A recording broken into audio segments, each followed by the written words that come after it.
was thinking that there were actually 3 ways that through hypnosis you could actually manipulate people to do terrible things that would go against their moral code anyway.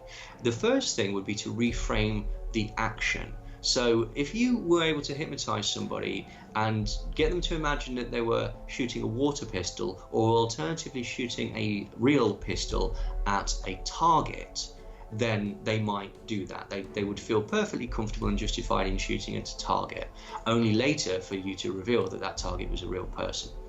The second thing is you could reframe the target. What you could do is you could say that person's got a bomb, and you could hypnotically convince the client or the subject that the only way to save the world was to kill that person, therefore reframing their action, making it again morally justified.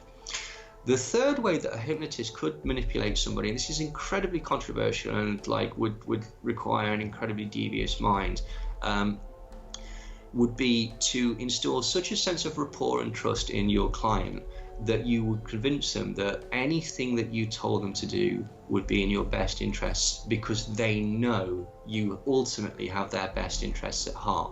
So in theory, you could hypnotize somebody and tell them to run at that plate glass window and fall through the window 25 floors to their death.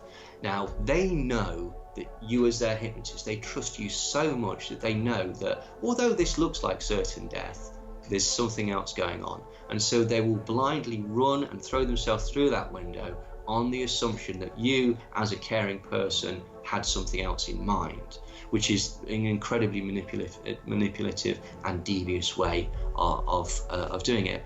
But as you say, this can actually tie into sort of real world scenarios. For example, if you felt that a terrorist attack was justified because that person was the great Satan, then that would be altering the object. If you sent somebody into the London Tube with a backpack full of explosives, but they thought that it was part of a training exercise, you could put them in position to create havoc. And that's how most manipulation works, because it's somebody conning you by telling you that they have your best interests at heart, when actually they don't have your best interests at heart. They're just telling you that to manipulate you in a particular way.